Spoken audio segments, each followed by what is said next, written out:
Estás escuchando Milenio 3 por Aluka Nanica. 1:10, buenas noches amigos, bienvenidos a la nave de Milenio 3.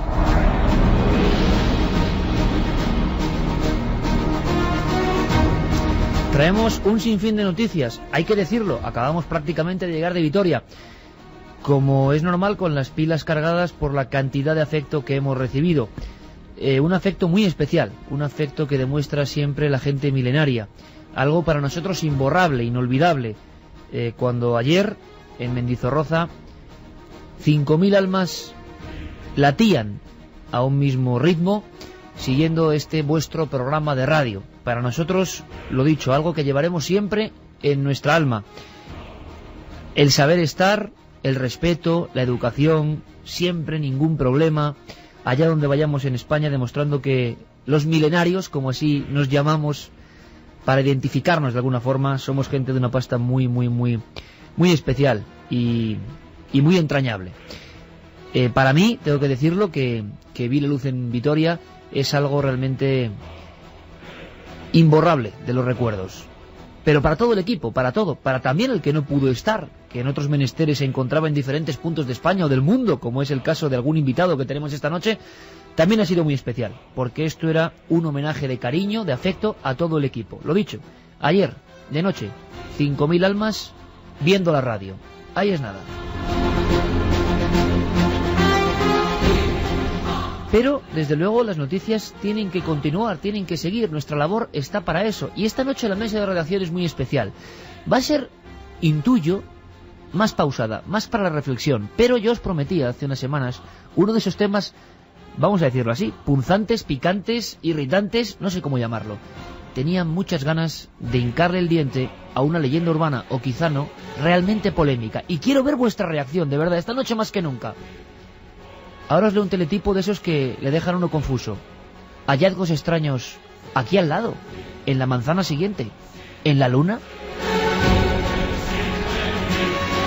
Y es que el teletipo decía exactamente que los eruditos no pueden explicar una franja ancha en la luna que se parece a una franja, repiten la palabra, de despegue y alunizaje. En fin, la noticia, polémica donde las haya, viene a incidir en una historia que todos los amigos de Milenio bien conocen. Repito por enésima vez. Nuestro equipo, nosotros, aunque hemos tocado el asunto desde el punto de vista periodístico, creemos firmemente que el hombre ha estado en la luna, claro que sí. Lo que también decimos es que hay algunas fotos curiosas que quizá fueron empleadas o trucadas de alguna manera un tanto incomprensible y que llevan a confusión. También decimos que sobre el mundo de la astronáutica y de esos viajes a la Luna que hace tanto tiempo que no regresamos, ¿no? Desde, pues prácticamente 35 años que no volvemos al satélite, han generado un sinfín de rumores. Y de vez en cuando, pasando el tiempo, nos encontramos con noticias como esta. Leo textualmente. Despedidos altos funcionarios de la NASA ofrecieron el pasado día 30 una conferencia. Y voy resumiendo a mi manera porque si no sería larguísimo. Hablan de un secreto mantenido por el gobierno norteamericano. El secreto sería, en titulares, existen vestigios de construcciones, pone la noticia, el teletipo retransmitido a todo el mundo, humanas en la Luna. Seamos serios, seamos científicos como los científicos que habitualmente vienen a Milenio 3, entre otros el presidente de los astrónomos de la Sociedad Astronómica Española y tantos otros. Esto es para echarse las manos a la cabeza y para decir es imposible. Bueno, partamos de esa base, es imposible, pero sepamos por qué. Preguntémonos por qué ocurre esto, por qué en el mundo hay convulsión, digámoslo así, entre los más ortodoxos y los más enloquecidos, podríamos decir. Y queremos saber los argumentos de los enloquecidos. ¿Qué aportan? Bueno, según ha revelado el periódico Pravda, en el Club Nacional de la Prensa de Washington se celebra esta conferencia. Varios personajes que luego vamos a conocer con Santiago Camacho, quiénes son, de qué pierna cojean de alguna forma, de qué forma están situándose a un lado o al otro de la realidad, de la ortodoxia. Lo cierto es que hablan, en resumen, de que en los años 70 astronautas norteamericanos vieron cosas. Con sus cámaras fotográficas, las célebres Hasselblad registraron, dicen ellos siempre, vestigios de construcciones humanas de antigüedad remota. Afirman, la NASA ordenó destruir esas fotos. Ahora van a publicar, y lo han hecho algunas. No solo eso, dicen que varios astronautas de diferentes misiones han traído un gran secreto a la Tierra y que ese secreto sigue permaneciendo bajo 7 llaves, bajo 7 sellos. Al parecer, incluso se descubrieron microbios en la Luna y en Marte. Todo esto es alucinante. ¿Nos lo creemos? Seguramente no. Pero ahí está la noticia, ahí están los vestigios. Y lo que sí sabemos, queridos amigos, es que cuando hablamos de la Luna se despierta algo muy interno dentro de nosotros. La polémica salta inmediatamente esta noche en el 7640, estoy seguro de ello, y nos sorprendemos del estudio en vivo, porque hay mucha gente todavía, ojo, no nosotros, hay mucha gente que cree que no estuvimos en la Luna, que hubo un montaje, que un montaje sería muy sencillo de hacer con los medios que tenemos, pero queremos centrarnos esta noche en uno de los temas más candentes, que más ríos de tinta han hecho correr. ¿Ruinas de qué? ¿En la Luna? ¿Ruinas hechas por los propios astronautas artificialmente con sus coches de exploración? ¿O algo más? ¿O se encontraron algo? Quizá para entrar en materia habría que escuchar una de las célebres conversaciones que dieron lugar a tantas polémicas. En los años 60 finales, desde luego, aparece esta conversación apócrifa, prohibida, que dicen que es un momento de mucha tensión dentro del comando, digámoslo así, inicial que pisó la Luna, el Apolo 11. Hablan, porque por supuesto está en inglés, de los estás viendo, una sensación muy extraña, están allí, es algo que nunca habíamos visto, y la sensación de censura. Escuchamos.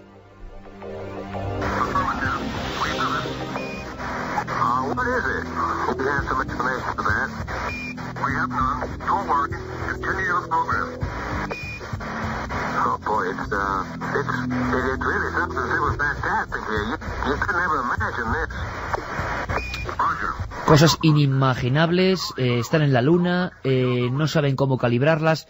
¿Nos suena a montaje? ¿Nos suena a pequeña pieza para hacer leyenda urbana? Nosotros indagamos en su día, hace ya un par de años, nos interesamos por esta historia. Vino aquí Santiago Camacho, miembro de la mesa de redacción, a hablarnos de las polémicas que hay. Y quisimos ahondar y hablar con periodistas españoles que aquella noche mítica de la llegada del hombre a la Luna, del gran paso para esta especie de conquistar un sueño de siglos, y decían que ocurrieron cosas muy raras. Santiago Vázquez, gran profesional de la televisión, la cara de televisión española durante muchos años, en aquellos años 60, se encarga, él desde España, Hermida desde Estados Unidos, de retransmitir el momento mítico. Bueno, pues Santiago no se ha cortado un pelo, es un hombre que no tiene pelos en la lengua y que cuenta lo que vivió. Dice que hay unos minutos donde los periodistas son obligados a desalojar la sala de conexiones, todos a un mismo tiempo, pierden la noción de lo que está ocurriendo durante 4 o 5 minutos. Invitados, dice él, a salir. Claro, puede que sea algo totalmente natural, pero todo esto va metiendo píldoras de leyenda, agrandando el mito. Pero que lo cuente Santiago Vázquez. Nos invitan, voy a poner con comillas, nos invitan a salir de ese habitáculo, pequeño habitáculo. Ahí sí noté cierto nerviosismo de que fuéramos pronto, que no había por qué. Y esa es la gran incógnita que yo tengo desde esa noche. ¿Qué pasó en esos 4 o 5 minutos y por qué salimos de allí? Los monitores tenían en ese momento un plano con la nave avanzando muy cerquita. Y antes de llegar a posarse, ahí dan nada, unos segundos, no sé cuántos, ahí se corta. 1:19. Hoy nuestro particular comandante astronauta de este Apolo, de la radio, es Jirey Martínez. Con sonidos, claro, cósmicos, como manda la ocasión, ¿no? Para meternos en la mente de los que piensan que ocurrió algo extraño. Ojo, repito, que no es que lo mantengamos nosotros, o quizás sí algunos miembros de esta mesa, lo vamos a descubrir. Noticia de última hora, ex funcionarios de la NASA, ¿será así?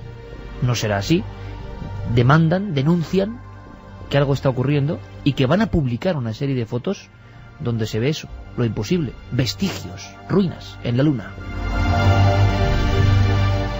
Carmen, buenas madrugadas. Buenas madrugadas, Iker. Cansadita, después de la experiencia de Vitoria. Sí, lo que pasa es que se te pasa el cansancio después de tanto cariño y tanta ilusión como vivimos anoche con esas 5.000 personas que dejaron todo lo que tenían que hacer en esa noche de viernes mágica para subirse a una nave de emociones y de misterio.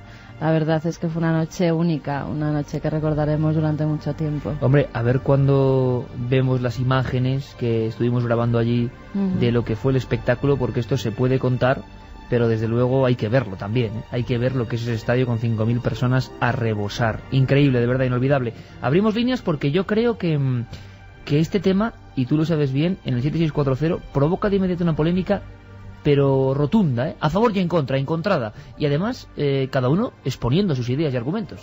Vamos a abrir esas líneas de contacto, 7640, palabra clave, Milenio, espacio, y vuestros mensajes, vuestros comentarios, si nos escribís a través del teléfono móvil, y Milenio3 con número @cadenaser.com, si lo hacéis a través del correo electrónico, a través de internet.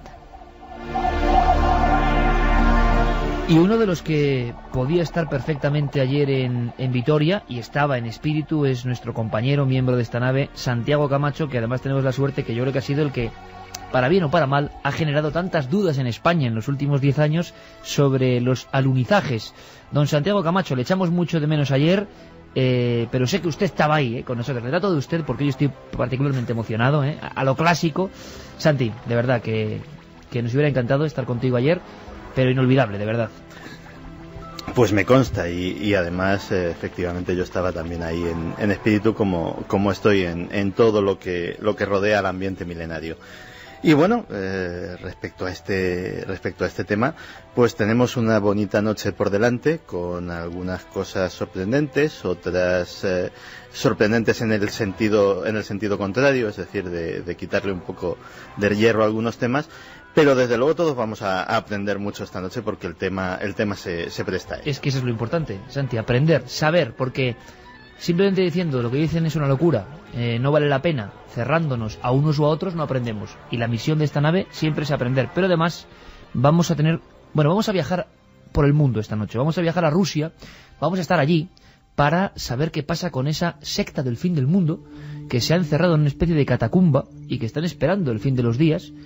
Y claro, está preocupando esto a las autoridades. Pues allí va a estar nuestro compañero Rodrigo Fernández informando desde el punto de los hechos. Y también vamos a ir prácticamente miles de kilómetros en dirección contraria hacia las tierras del sur de Egipto, donde estará nuestro compañero Juan Jesús Vallejo. Quiere hablarnos de un hallazgo también estremecedor, la puerta de la profecía en mitad de las arenas de los desiertos egipcios.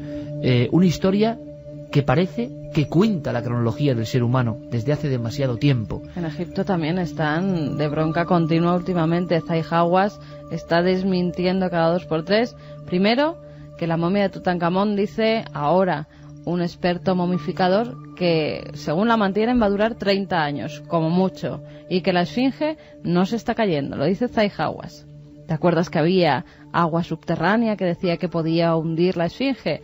Pues él lo desmiente, pero hay otras bocas que dicen que no, que hay mediciones que son preocupantes. Caramba, bueno, pues hablaremos de todo eso, y además Juan Jesús Vallejo tiene alguna información porque él pudo conectar de alguna forma con el principal informador supuestamente de la NASA sobre el tema de las visiones muy extrañas de los astronautas, de ruinas y demás.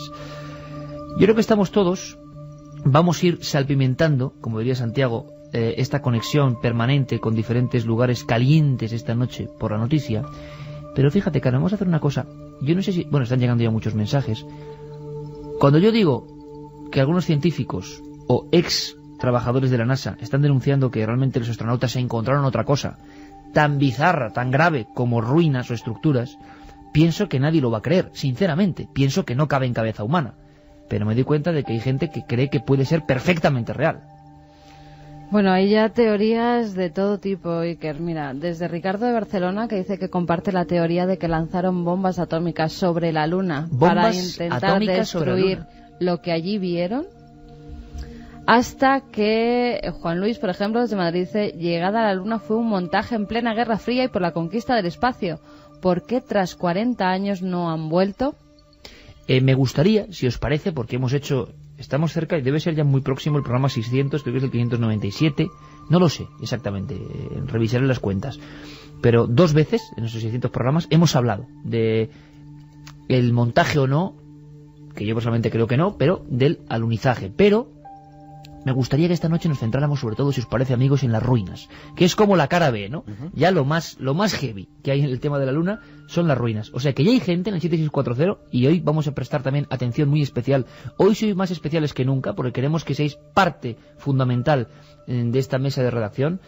También el mail, milenio3@cadenaser.com, porque hay gente que querrá expresar algo más del porqué. Hoy se pueden dar más argumentos.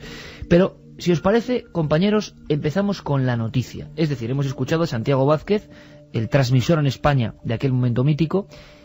Mucha gente se pregunta por qué no hemos vuelto, por qué durante 3 años se hacen varias misiones, pero después no se ha vuelto a la Luna, que está aquí al lado. Y tu opinión personal, o si hay que dar más datos concretos. ¿Qué ha pasado en esa conferencia? ¿Y quiénes son estas personas, estos supuestos científicos ex de la NASA, que de repente están amenazando y diciendo que van a soltar una cantidad de información gráfica que nos va a hacer temblar y va a hacer reescribir la historia? Pues vamos a ver, esto sucede pues hace apenas unos días en el Club Nacional de Prensa de Washington, que es un lugar donde se celebran ruedas de prensa con cierta asiduidad, generalmente para temas de relativa importancia. Esa rueda de prensa la convocan fundamentalmente 2 personas. Uno es Ken Johnson y el otro es Richard Hoagland. Ken Johnson y Richard Hoagland. Ahí tenemos los 2 nombres. Richard Hoagland es un personaje que, si no le suena a los oyentes de Milenio 3, les debería sonar, porque está detrás de muchas historias que nos han sorprendido y nos han asombrado a lo largo de estos años relativas al espacio. Él fue el principal promotor de toda la famosa historia de la cara de Marte, de las posibles ruinas marcianas. Y no estamos hablando de alguien que sea ni mucho menos un indocumentado, ni un iluminado, ni nada por el estilo. Cuando hablábamos de esa retransmisión que hacían Jesús Hermida, José Antonio Silva, Santiago Vázquez, en el lado americano, los norteamericanos, como aquí recordamos a Hermida, recuerdan la voz de Walter Cronkite. Claro. Pues él era el asesor científico del programa de Walter Cronkite. O sea, él estuvo asesorando científicamente durante muchos años, y especialmente esa noche mágica del alunizaje, y por tanto era un divulgador científico de reconocido prestigio. Y digo era porque cuando empezó a meterse en cosas más o menos heterodoxas, pues también empezó a cerrarse puertas de alguna manera. Y a ser despedido, me imagino, ¿no? Correcto. Y bueno, pues... Por cierto, Santiago, la pasión de él porque en la Luna se esconde algo empieza justo a partir de esa noche del 20 de julio del 69. No, la historia de Hoagland empieza con Marte. Él es uno de los primeros en dar crédito a la historia de que efectivamente existe una serie de ruinas en Marte, no solamente la cara. Hoagland tiene una teoría muy compleja sobre todo el complejo de Cydonia y algunas cosas más, estableciendo proporciones matemáticas entre las distancias de las supuestas construcciones artificiales que hay en la superficie marciana, e incluso ha desarrollado una teoría de su propio cuño a la que llama física hiperdimensional, con la cual, basándose ni más ni menos que en esas proporciones matemáticas y diciendo que podía ser un paradigma matemático que podría en cierto sentido revolucionar la ciencia del futuro. Pero, Santiago, un detalle, y mucha gente estará cayendo en eso: la exploración de Marte, la llegada de esa cara, de lo que parece una cara, que luego no sabemos realmente qué es, porque hay muchas teorías y muchas fotografías, ¿no? Según se mire, esto a ojo de buen cubero. Estamos hablando de los 70, por lo tanto, este hombre, cuando era asesor científico y cuando llegamos a la Luna, creía perfectamente que todo iba normal, que todo estaba ok, que no había ningún truco. Sí. Se empieza a enamorar de lo extraño, de lo insólito, años después. Sí, efectivamente. Podemos cifrarlo, pues a lo mejor en el 75, a mediados de los 70. Y a partir de entonces, muchas veces se dice que los conversos son los peores. Este periodista, este divulgador científico, que se había movido en su carrera en la más estricta ortodoxia, abraza la heterodoxia con una fuerza a veces increíble. Suele pasar en ambos sentidos, además. Sí, la verdad es que sí, porque ha propuesto algunas cosas que, bueno, él tiene una página web que tiene un material gráfico muy interesante, aunque no se entiende inglés, solo por ver las fotos merece la pena. Se llama Enterprise Mission. Enterprisemission.com. Sí, y allí está pues todo el material gráfico de sus teorías sobre las ruinas lunares, sobre las ruinas en Marte, y algunas incluso más bizarras, más extravagantes, como por ejemplo que Japeto, una de las lunas de Saturno, es ni más ni menos que un satélite artificial, una especie de estrella de la muerte, para entendernos los que hayamos visto la Guerra de las Galaxias, que está ahí colgada, y bueno, pues él, durante una serie de páginas razona su descubrimiento. Claro, si uno se cree todas las teorías de Richard Hoagland, es que todas pasan demasiadas cosas para el mismo sistema solar. Es decir, por fuerza, yo creo que en la comunidad escéptica es un individuo que lógicamente está tildado de engañabobos, de charlatán, etcétera, etcétera. Yo, que le he seguido mucho, no creo, honradamente, no dudo de su honradez, pero sí dudo de que muchas veces su objetividad se ve nublada por un exceso de entusiasmo bastante importante. Entonces, este señor es el principal, digamos, promotor de esta en rueda de prensa. El teletipo ha dado la vuelta al mundo, surge sobre todo en Rusia, que últimamente dan mucha atención a estos lados oscuros del descubrimiento lunar o del hallazgo o de la llegada. Plantea que hay unas fotografías, presenta algunas fotos de supuestas ruinas y dice que se guarda más en la faltriquera, ¿no? Que ya veremos cuándo sacó las siguientes. Bien, ruinas en la Luna, ¿por qué? Fotografiadas de verdad, ¿y por quién? Exactamente, él, claro, da esta rueda de prensa, pero se guarda un as en la manga. Y ese as en la manga se llama Ken Johnson.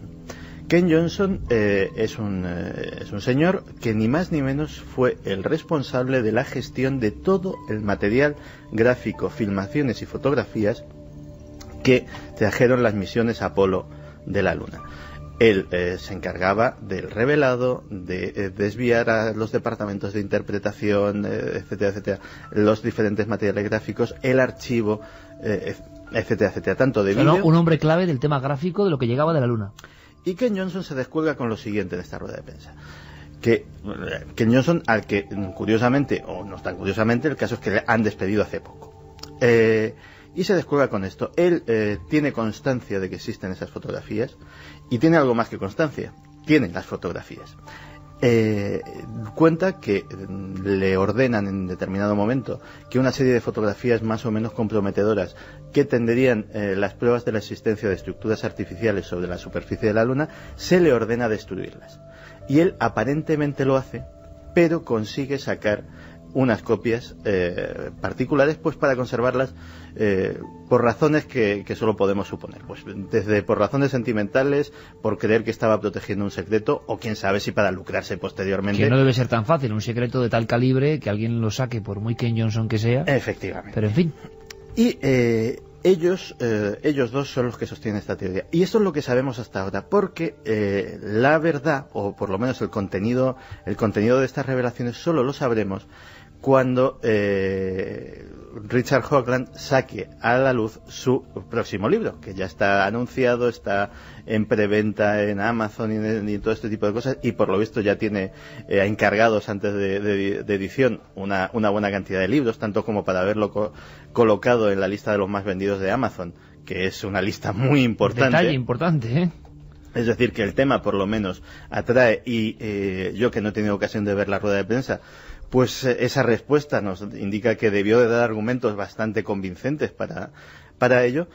Y bueno, pues así está la cosa. Esas fotografías serían fotografías procedentes de las misiones Apolo y de alguna sonda espacial anterior, pero hasta ahora no sabemos más que una pequeña muestra, apenas una fotografía aérea que muestra pues lo que podría ser un complejo de líneas que asemejan una ciudadela o unas callejas, ¿qué ves tú, unos Santiago? callejones. En las fotos que se han presentado, ¿cómo podemos contarlas para que la gente las vea?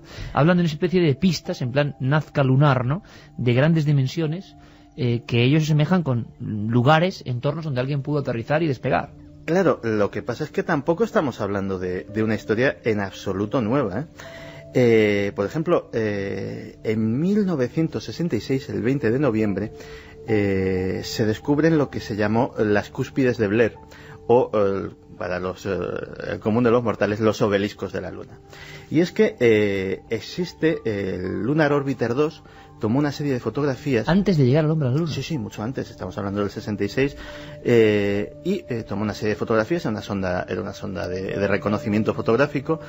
Y bueno, pues el Johnson de aquel momento, que era un señor que se llamaba William Blair, al revelar algunas de estas fotografías descubre unas anomalías muy interesantes.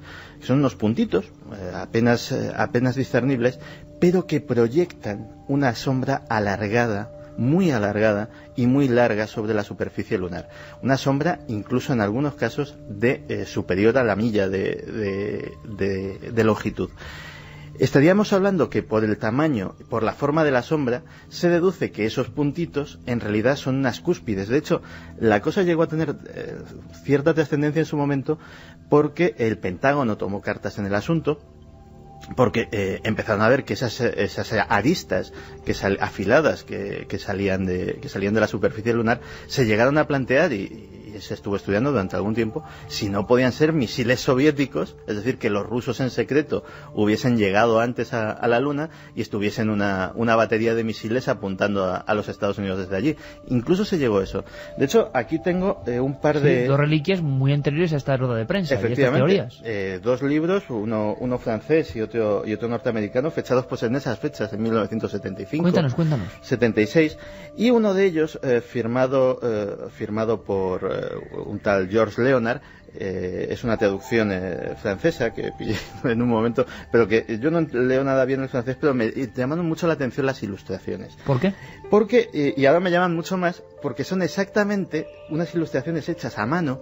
El libro está repleto de dibujos, pero son unas ilustraciones hechas a mano que muestran justamente las mismas fotografías o a estructuras de aspectos muy similares a las fotografías que está ahora mismo en esta rueda de prensa luciendo esta pareja. ¿Libro francés? ¿De qué año es ese 1976. Libro? 1976. O sea, hace 31 años, un autor francés reflejaba su teoría más o menos conspiranoica sobre que los astronautas vieron algo en la Luna y esas fotografías fueron censuradas y las dibuja, puesto que no tiene las fotos. Exactamente. Y ahora Santiago Camacho comenta que es curiosa la similitud entre esas fotos, algunas que han presentado estos disidentes de la NASA de alguna forma, y esos dibujos. Inquietante cuando menos. La NASA, Carmen, hizo un comunicado de alguna forma, o contra, no sé. Sí, pero tampoco dijo mucho. Pero ya lo curioso es que algo ha pasado, es decir, algo ha hecho daño o algo ha sido realmente popular en su respuesta mediática para que la NASA se tome interés, ¿no? Habitualmente la NASA no tiene ni por qué responder a estas teorías más o menos conspiranoicas. Bueno, él dijo, Michael Blocks es el que hizo ese comunicado, es el Relaciones Públicas de la NASA. Lo primero que hizo fue desmentir que Kent Johnson fuera un empleado directo de la NASA. Decía, le da poca importancia, como que era un empleadillo de una empresa. Ahí que un luego... truco ya, ¿eh? Lo Claro. de empleado directo. Bueno, señores, ¿es empleado o no es empleado? Lo Ahí de directo está. ya nos da igual. Luego ya incluso hasta él mismo se desdice y dice que bueno, que si fue empleado a lo mejor lo era del Centro Espacial Lyndon y que no tenía una relación directa.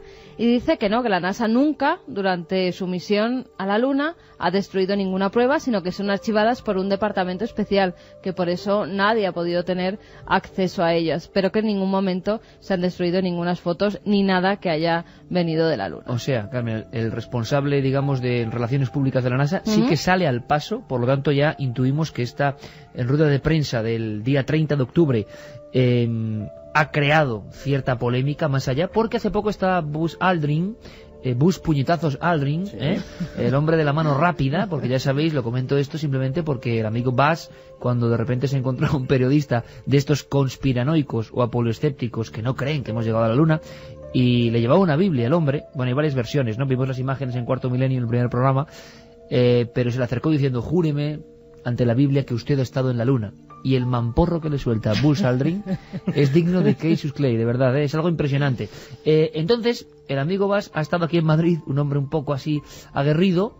La mayoría de las fotos de la Luna que todo el mundo dice, el comandante Armstrong en la Luna, son de Aldrin, que le hizo una pequeña jugarreta. Se dejó hacer todas las fotos y él apenas hizo ninguna, y el pobre Armstrong apenas sale en la Luna. El que sale ahí con buena planta es Aldrin, las fotos maravillosas. Por otro lado, le preguntaban en Madrid, una vez más, el pobre Aldrin tiene que cargar con el San Benito de que siempre la pregunta que todo el mundo le hace es, bueno, pero realmente han estado en la Luna y él se siente muy molesto y dice que no va a dar ni un minuto más. Curioso que la NASA sí lo haya hecho y haya salido a la contra de este comunicado, quizá porque sí que tiene algo importante, quién sabe, ¿no? Hay un par de puntualizaciones sobre este comunicado de la NASA. De entrada, efectivamente, es interesante que lo hayan hecho. Segundo, en cuanto a si Johnson trabajaba o no trabajaba para la NASA. Recuerdo un caso también muy curioso, que no tiene nada que ver con esta historia, pero sí tiene que ver al menos con estos métodos, que es el caso de Bob Lazar.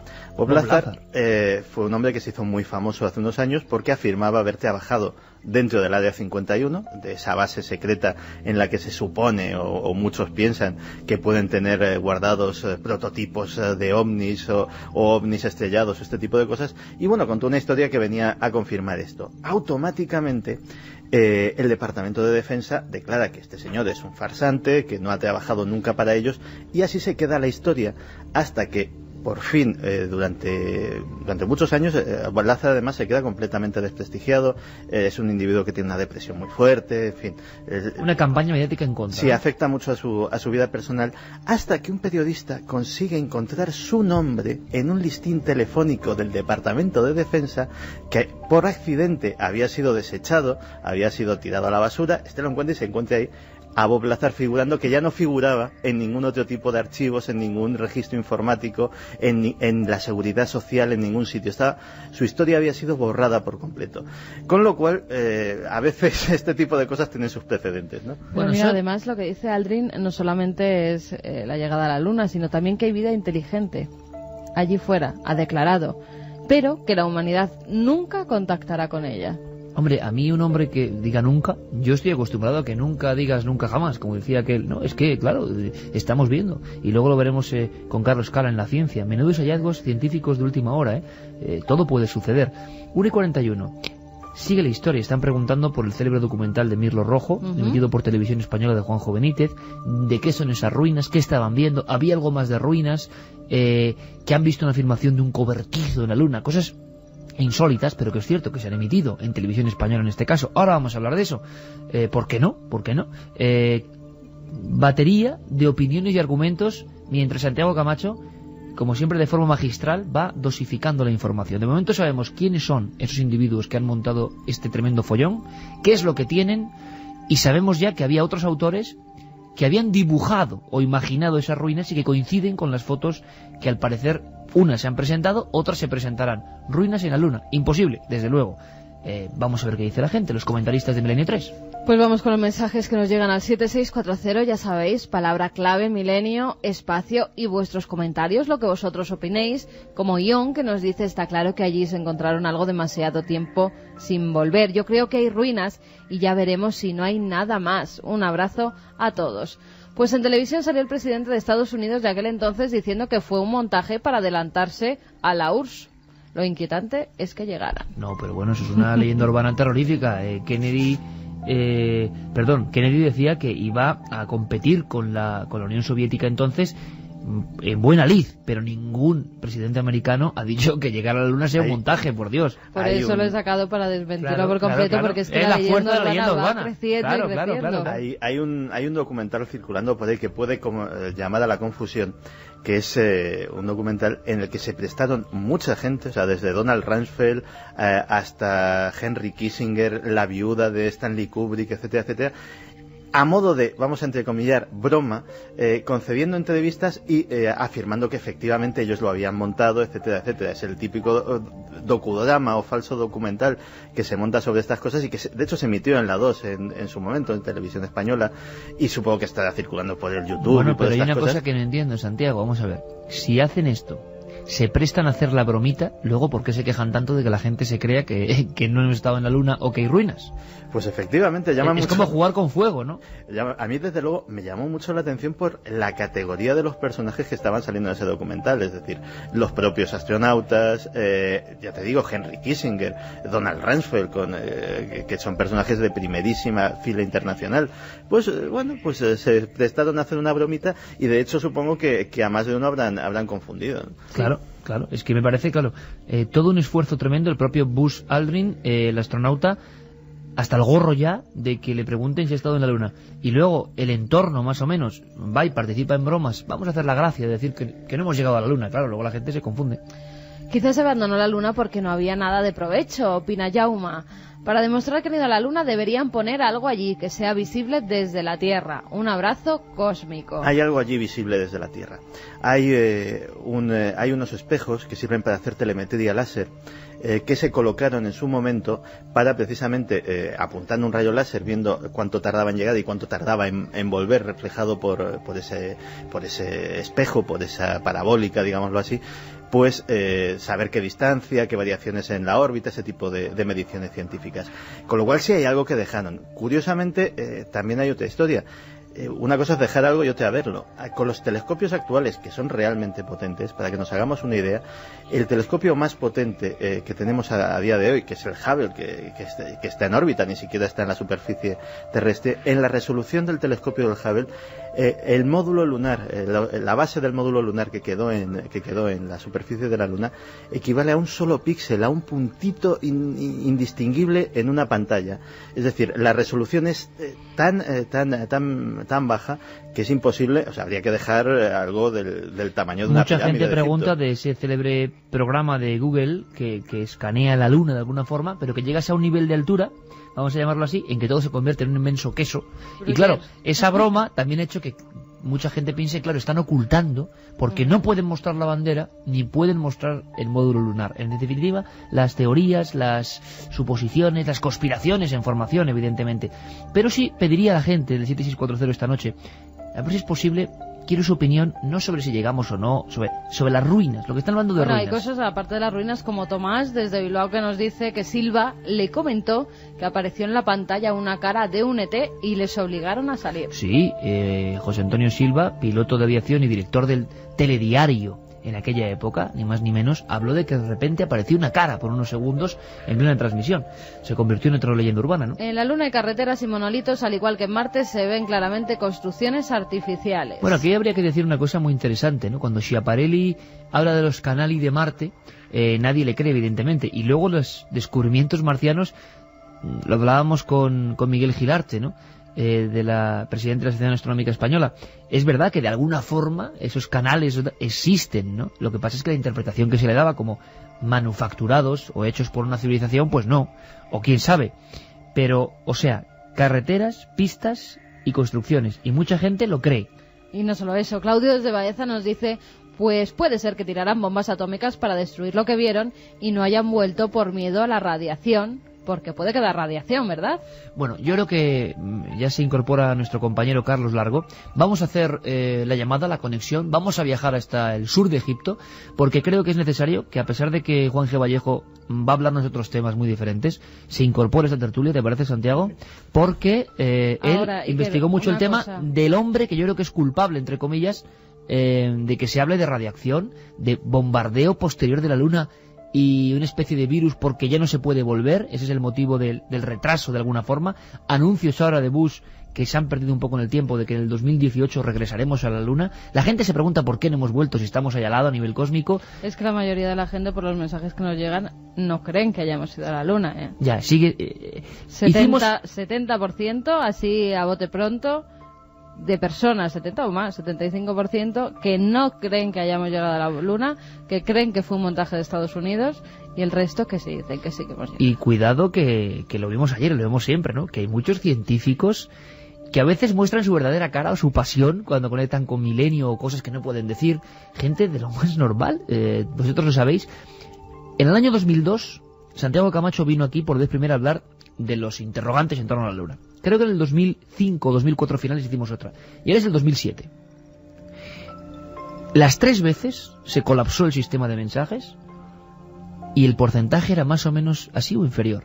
70% creía que no habíamos estado en la Luna y yo me sigo quedando asombrado, porque siempre digo que sí, pero la gente dice... ¿Tú lo crees o no? Vamos a ver. Santiago, que hemos estado... Te dice Molinaro. Hola amigos, y Santiago dice que hay grandes espejos en la Luna colocados por las personas. ¿Cómo puede ser que defendiera que el hombre nunca pisó la Luna? Pero... ¿Ves? Es que... ¿Ves? Esa es la... Pero Santi, eso me pasa a mí siempre. Yo digo, por ejemplo, esto no es un ovni, y la gente me dice, oye, decías que era un ovni. ¿Pero por qué? O sea, no sé, hay una sensación muy extraña, ¿no? Vamos a ver, yo en su momento me dediqué, porque me llamó mucho la atención y me pareció un tema apasionante, a investigar sobre todo las biografías y los argumentos de la gente que decía que no hemos ido a la Luna. Yo tengo mi opinión personal y pues, la voy a decir aquí por enésima vez. Yo personalmente sí creo que fuimos a la Luna. Ahora bien, y eso curiosamente parece que me lo viene a confirmar este tal Ken Johnson, porque viene a decir algo parecido. Yo creo que hay anomalías muy importantes en las fotografías, es decir, de acuerdo completamente, que nos han colado como verdadero material gráfico falso. De acuerdo. Y me pregunto por qué razón. Evidentemente una razón puede ser que no hayamos ido. Otra razón es que las fotografías auténticas, por H o por B, no se puedan enseñar. ¿Porque mostraban algo que no se podía ver? Por ejemplo. Otra razón es que sencillamente se perdiera el material gráfico. Tú imagínate qué escandalazo el que van allí y no se tienen una sola foto porque se vela la película, porque no tienen en cuenta... Una cosa, Santiago, ¿se ha sabido algo más de los centenares de cintas perdidas por la NASA? 3 contenedores. Nada. A todo esto añadimos que la NASA, ¿os acordáis, verdad? Es que las noticias vuelan y nadie se acuerda. Perdió centenares de cintas de la grabación primigenia y no han vuelto a aparecer. Claro, todo esto. Pero a las 2 menos 10 prácticamente, en algún lugar de Egipto remoto, donde vamos a descubrir cosas apasionantes como siempre, está nuestro querido Juan G. Vallejo. Adelantamos su conexión porque quiero que nos cuente algo de esas ruinas, de esas teorías, de esos mirlos que hablan, escapándose de alguna forma del férreo seguimiento de la NASA. Pero antes, sobre todo, me gustaría saber qué está viendo ahora mismo nuestro querido Juan G. Vallejo. Juan G., buenas noches en Egipto. Hola, buenas noches, ¿cómo estás, Iker? ¿Cómo estás tú? Yo muy bien, con un poco de frío y acribillado por los mosquitos, que llevo aquí media hora esperando en la orilla del Mar Rojo y estoy pues en medio de la más absoluta nada. Estoy en el desierto. No te quejes, que fíjate qué visión tienes, ¿eh? Media hora ahí paseando en solitario. La visión que tengo es increíble, o sea, es de una, pues total y absoluta soledad, una total y absoluta paz. Las luces más cercanas que veo están, calculo, como unos 20-25 kilómetros a mi derecha. Enfrente mía, como unos 30-40 metros, hay una barquita pequeña de pescadores, y si me acerco un poquito más a la orilla, pues yo creo que incluso podréis escuchar el ruido del Mar Rojo. Sí, lo escuchamos, porque además hay que decir que la conexión suena fenomenal, así que vamos a aprovecharlo. Luego vamos a hablar de la Puerta de la Profecía, de monasterios llenos de secretos, pero Juanje, te llamamos porque tú además conseguiste que pudiéramos escuchar y ver a Alan Davis. Alan Davis sería el siguiente misterio. Bueno, la gente nos está acribillando y mucha gente habla también de ese documental en televisión española, dentro de un programa que además yo lo he vuelto a ver y tengo que decir que la imagen era espectacular. Uno, cuando está dentro de la tele, también valora lo que es hacer las cosas con un tono de imagen. Hay una producción costosísima y tremenda y hay planos impresionantes, pero hay un capítulo de Mirlo Rojo, se llama así, ese capítulo de Planeta Encantado, JJ Benítez. Yo digo que es un trabajo excelente, pero en ese capítulo, cuidado, hay muchas anomalías. Y tengo que decirlo y no hay ningún problema, y lo dije en su día, nos quedamos asombrados, porque de repente aparecen unas filmaciones, recreaciones, suponemos, porque claro, de los astronautas filmando una serie de ruinas, lo que parece una especie de cobertizo, y una serie de cosas. Todo esto parte de Alan Davis, y me gustaría que nos lo presentaras y que nos contaras un poco qué sabe este hombre y qué dijo. Vamos a ver, Alan Davis, según narró él en Sevilla, porque él va a Sevilla por la multinacional ITT como ingeniero en telecomunicaciones. Alan Davis fue ingeniero en telecomunicaciones muy muy importante de la NASA, del proyecto Apolo, y según decía él, era el ingeniero de telecomunicaciones. Según decía él, te lo digo porque yo tengo esa filmación, esa grabación, que sí que es buena al 100% y no tiene ningún tipo de falsedad. En esa grabación, bien, lo que él decía es que era el ingeniero de la NASA que estaba en la isla de Antigua recibiendo la señal directa del Apolo, y él rebotaba la señal desde Antigua hasta Houston, con lo cual era el primero en ver las imágenes de la NASA. Entonces él me decía que había toda una serie de imágenes que no salían al público, y entre esas imágenes describe perfectamente. Y ahora porque estoy en Egipto, pero bueno, cuando llegue a España, si queréis, lo busco de mi archivo. Sí, y lo pusimos en Cuarto Milenio, ¿lo recordarás? Que salía Dan Davis ahí en un jardín. Efectivamente, hablando con a mí el que me da esa información es José Luis Hermida, que es un profesor de inglés, que además periodista, y que hacía una sección de temas de misterios en Canal Sur Televisión. Entonces a mí, una de mis conversaciones que tuve con él en Sevilla, cuando me dijo que había entrevistado a Dan Davis y que tenía un vídeo en el que este señor, repito, ingeniero de ITT en España, que fue a Sevilla para la Expo, para la exposición del 92, que él tenía un vídeo donde Alan Davis comentaba con todo lujo de detalles cómo él estaba en la isla antigua y recibe una señal de ruinas en la luna. Además, no es que diga que recibe una señal de ruinas en la luna, es que describe perfectamente cómo son esas ruinas. ¿Y cómo son, Juanje?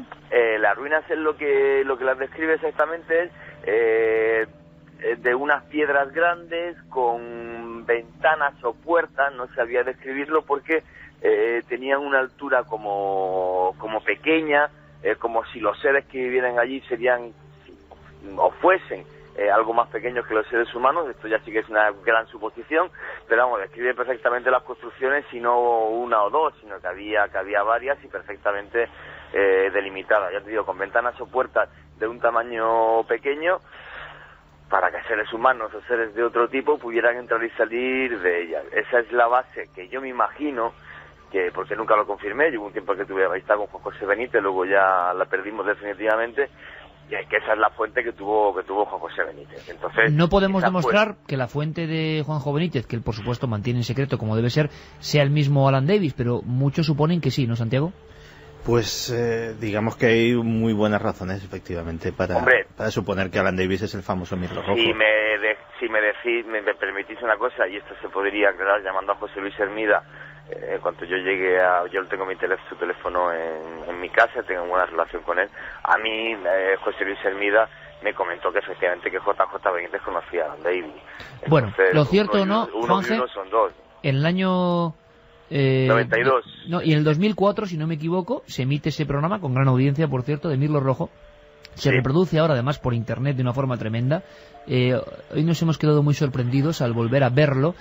Y fíjate, como es tan interesante lo que vamos a contar, como Santiago Camacho ha hecho lo mismo que hizo yo, que es ponerlo, lo mismo que hice yo, ponerlo y volver a verlo, ¿no?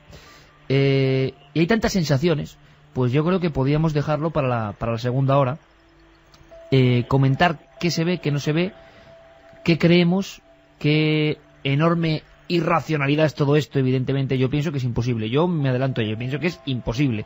Pero las imágenes son de una recreación, eso es una cosa que claro, pero es una recreación imágenes inéditas, hipotéticamente de algo que estaba ahí en un tiempo, ¿no? O que sigue ahí, porque luego la teoría ya más bizarra es que encima no hemos vuelto porque, conscientes de esas ruinas, todo eso se bombardea. Claro, decir esto cuando hoy el ser humano de alguna forma, yo pienso, puede cartografiar cada milímetro de la Luna, aunque luego, claro, viene Santiago y me cuenta que sí, cada milímetro, pero que todas las imágenes al final no son tan cercanas. No tanto milímetro, para que nos hagamos una idea todos. De esas imágenes lunares que tenemos, cada píxel, cada puntito, sería el equivalente a un bloque de casas. Es decir... O sea, que unas ruinas, pero unas muy grandes, unos obeliscos... Bueno, vamos a hacer una cosa. Continuamos porque el tema es apasionante y terminamos luego conectamos de nuevo con Juanje, por supuesto.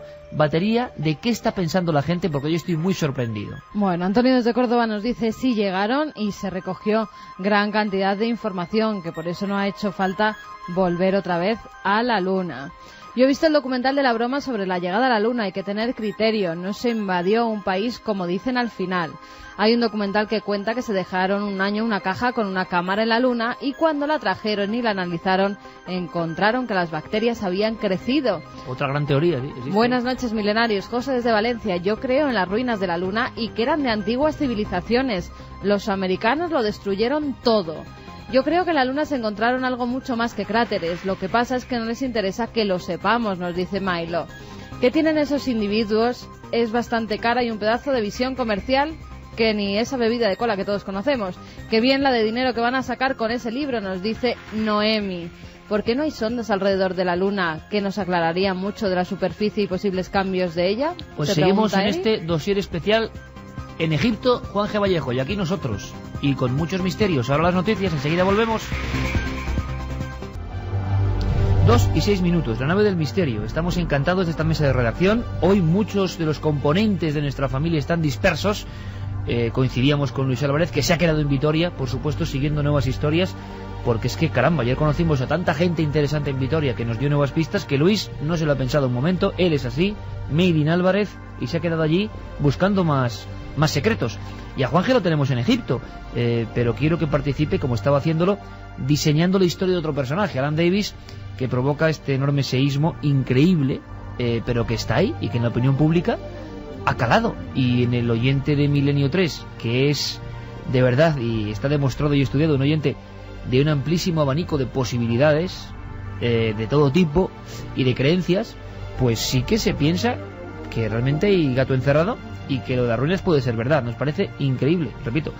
Pero decíamos que el documental de Mirlo Rojo, a nivel popular, vamos a decirlo, periodísticamente es un impacto, y se demuestra en que casi 4 años después de su emisión, en Internet ha seguido haciendo su labor, buena o mala, eso que lo juzgue o será según se mire, generando escepticismo o también generando adhesiones, hay que decirlo, y diciendo, caramba, claro, en aquellas filmaciones se veían cosas, en algunos encuadres se veían cosas, por eso el famoso bucle o tiempo perdido en la emisión que escuchabais al inicio del programa de uno de los periodistas que estaban allí para Televisión Española, Santiago Vázquez.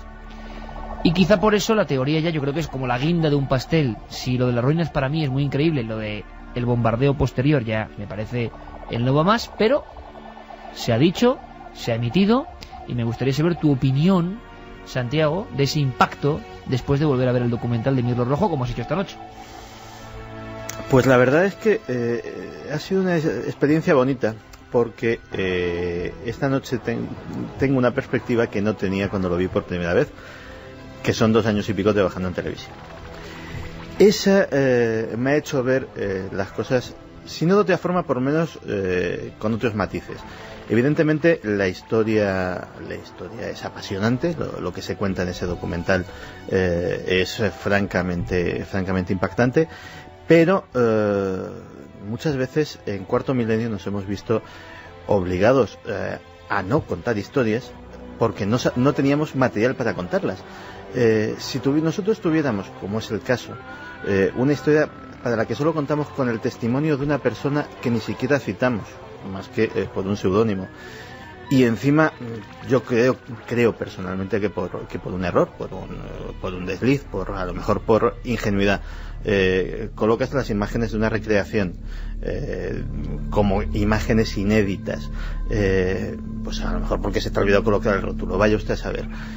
Pues la verdad es que dices, bueno, como profesional de la televisión deja un poquito que desear. Porque efectivamente, ya te lo digo, ¿no? Y tú lo sabes mejor que nadie, se han propuesto temas apasionantes, temas que sabíamos que eran o ciertos o si no evero eventrovato, ¿no? Temas que podían haber sido muy interesantes para nuestra audiencia, pero a la hora de decir, bueno, ¿y con qué contamos? No para ilustrarlos, y afortunadamente pues contamos con un equipo de realizadores y con un equipo de profesionales magnífico para poner en escena cualquier cosa, sino para demostrarlo, es decir, para darle, si no por lo menos un toque de 100% de autenticidad, porque en estos temas es muy difícil y de hecho es muy complicado. Nos movemos en un crepúsculo entre luces y tinieblas, en el cual pues muchas veces nos deslizamos a un lado a otro, por lo menos para decir, bueno, esto hay una serie de elementos que presentamos a nuestra audiencia y luego que cada que juzgue, que es lo que siempre hemos intentado. Pues esta historia, en realidad, si se hubiese planteado como un docudrama, como el célebre Alternativa 3, por ejemplo, que también es muy impactante, también incitó a muchos errores. Y también sigue en Internet la gente creyendo en él, cuidado. Efectivamente. Su influencia no cesa. Pero bueno, en cierto sentido se dejó claro por activa y por pasiva durante mucho tiempo que aquello era una obra fundamentalmente de ficción, y que bueno, que se lo creyera creer como lo de los graciositos estos desaparición de científicos, investigaciones más o menos poco ortodoxas del mundo del espacio. Y que el que se lo quisiera creer, pues como el que hemos citado antes de la gracieta esta de Rumsfeld y de Kissinger, ¿no? Pues ya era su problema, pero se partía de esa base. Pero en este caso, no. Ahora, yendo al fondo de la cuestión, es decir, de lo que se contaba allí, la parte de las ruinas, empiezo a ver que algo de verosimilitud tiene, y desde luego sí que hay estructuras extrañas que mucho, ya te digo que llevan filmándose desde hace mucho tiempo.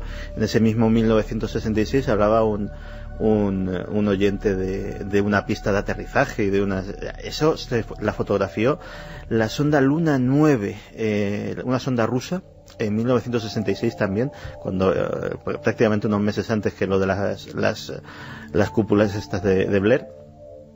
Y es también historia conocida y más o menos antigua. La gran pregunta es si todo puede ser perfectamente natural, Santiago. Claro, el problema es que hasta que no vaya alguien allí y lo toque y le dé con un martillito y vea si eso es una estructura artificial o no. Desde luego hay muchas estructuras raras. Se han tomado fotografías, diferentes misiones lunares, tanto tripuladas como no, de cosas, por ejemplo, que parecen cúpulas translúcidas. Hay una célebre estructura que se llama, que la llaman los aficionados a este tema, el castillo, que es una estructura de enorme complejidad, pero que digámoslo así, que para intentar ponerle un símil, que es como un complejo de estalactitas, de cientos de metros de alto. Hay cosas parecidas en la Tierra, no de ese tamaño, pero hay cosas parecidas. Cualquiera que visite, por ejemplo, el Valle de Ucanca, en las faldas del Teide, verá que hay extraños roques que los llaman allí, con formas absolutamente y la ciudad encantada de Cuenca, imagínate. Efectivamente. Por ejemplo. Y son cosas completamente naturales. Allí, lógicamente, no hay las dos cosas que forman este tipo de historias, que son la actividad volcánica y la erosión, en el caso de la ciudad encantada de Cuenca. Pero quién sabe qué fenómenos telúricos puede haber allí que puedan provocar también cosas que puedan inducir a error. Es un tema complejo. Y lo estamos sondeando. Juan G. Vallejo en Egipto, a las orillas del Mar Rojo. ¿Tú crees, Juan G., en la posibilidad, por remota que sea, de que Alan Davis u otros informadores, como ahora estos, que han denunciado que hay vestigios de ruinas en la Luna, puedan tener algo de razón? Vamos a ver, yo es que os llevo escuchando y me llevo mordiendo la lengua aquí. Lo sabía. Te conocemos. Estás con los mosquitos en la inmensidad egipcia y mordiéndote la lengua. Estoy en medio del desierto del Sáhara, a 2 metros del Mar Rojo, que fueron las aguas que abrió Moisés, y estoy mordiéndome la lengua que... No sabes cuánto me alegro de tenerte tan lejos. Ten cuidado, no te envenenes. ¡Hala! Venga, cuenta. Vamos. Llamemos a las cosas blancas o negras cuando son blancas o negras y marrones cuando son marrones. No seamos maniqueístas. Una cosa es trabajar en televisión y otra cosa es desvariar de formas y maneras que me parece que no vienen al caso. Yo conocí al señor Juan José Benítez, le llamo señor por decirlo de alguna forma. No, hombre, no. Juanjo es un excelente profesional y en mi caso, ídolo personal. Así que, oye, respeto siempre, Juanje. Tu ídolo personal tiene un gran problema, y es que piensa cuando le suceden ciertas casualidades en la vida, que los de arriba, llámalo como quieras, le facilitan el camino y el paso. Si lo que estoy diciendo te molesta, Iker, lo sé, que te molesta. Pues entonces no lo digas. Perdona, pero la audiencia tiene también derecho a saberlo. Y en sus libros... Pero vamos a ver, Juanje, seamos serios. Estamos hablando de las ruinas en la Luna y no de Juanjo Benítez. Cierto que mencionamos a Juanjo porque en su reportaje... España conoce esto por su reportaje, de acuerdo. Pero hablemos de lo que se cuenta en el reportaje, y yo creo que no de la persona, que podíamos hablar de ella si estuviese aquí. Perdona, estoy hablando de la serie, ¿vale? Porque en la serie se refleja esa personalidad, ¿entiendes? Yo no critico la persona de Juanjo Benítez, que se caga con su vida, lo que quiera, que sea feliz y que venda muchos libros, que escribe genial, que escribe quizás, ya quisiera yo escribir la 10ª parte de lo bien que escribe él, pero el problema es que toda la confusión que da a pie ese documental, no ese documental de la serie, y otros documentales de la serie donde se comenta que la no sé cuánta vez que vino Jesucristo a la Tierra dijo tal... Bueno, pero las ruinas en la Luna, Juanje, que es la cuestión, bueno, ¿qué pasa? Vale, Alan Davis, efectivamente, según mis informaciones, conoce a Juan José Benítez y le dice exactamente lo mismo que tengo yo en una cinta de vídeo en casa, que es que efectivamente él está en la isla de Antigua, recibe una serie de imágenes y en esas imágenes hay ruinas que se ven en la Luna. Eso es una realidad. Entonces luego Juanjo Benítez, pues bueno, pues en esa serie, pues y en ese capítulo, pues digamos que ficciona, y por algún error o lo que sea, quizás como decía Santi Camacho, pues bueno, pues pone esa realidad que es una ficción, pero que para Alan Davis pues era una realidad. Y no hay más datos, ¿no, Juan? Es decir, ¿estáis de acuerdo, Santiago y tú, en que de eso no hay más datos, más que un testimonio y quizá este puñado de fotografías? Pero nadie ha visto esas ruinas con ventanas en ninguna fotografía, ningún periodista, ninguno de los que estéis interesados especialmente en el tema lo habéis visto, ¿no? No. Todo lo que... Pero perdona, fíjate qué testimonio. O sea, el de un señor que ha trabajado en el proyecto Apolo desde el principio y que está en la isla antigua y que lo comenta y que bueno, que te digo que habría que verificar si eso realmente es cierto del todo, ¿no? Hombre, a lo mejor es ya, dándole vuelta a la tortilla, a lo mejor Alan Davis engañó a toda la gente de Sevilla. Él trabajaba realmente con ITT en la Expo y engañó a José Luis Hermida, engañó a Pepa Márquez, que era otra periodista que le conoció, la que le contó la misma historia, engañó a Juan José Benítez. Vete a saber.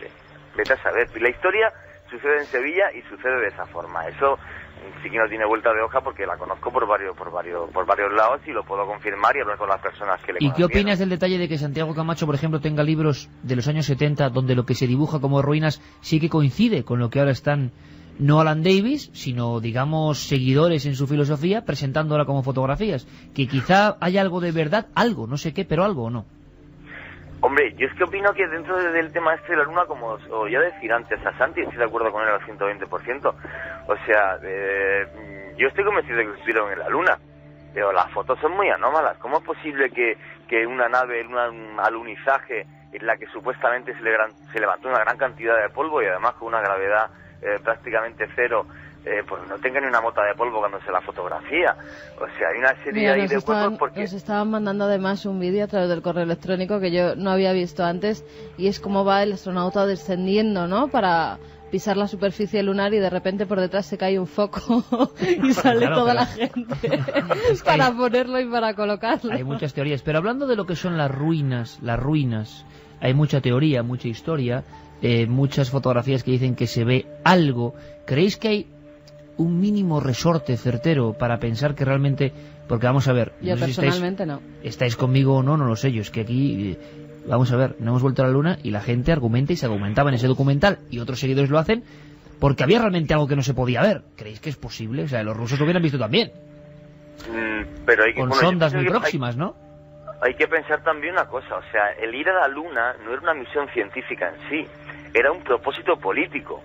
Es que había que llegar a la luna antes que los rusos. Estaba en juego no solamente el honor de una nación, sino de todo un bloque de pensamiento que dividía en aquel momento el mundo, que era el comunismo, y otro el capitalismo, y Estados Unidos a la cabeza. Y hay que ver la llegada del hombre a la luna desde esa perspectiva.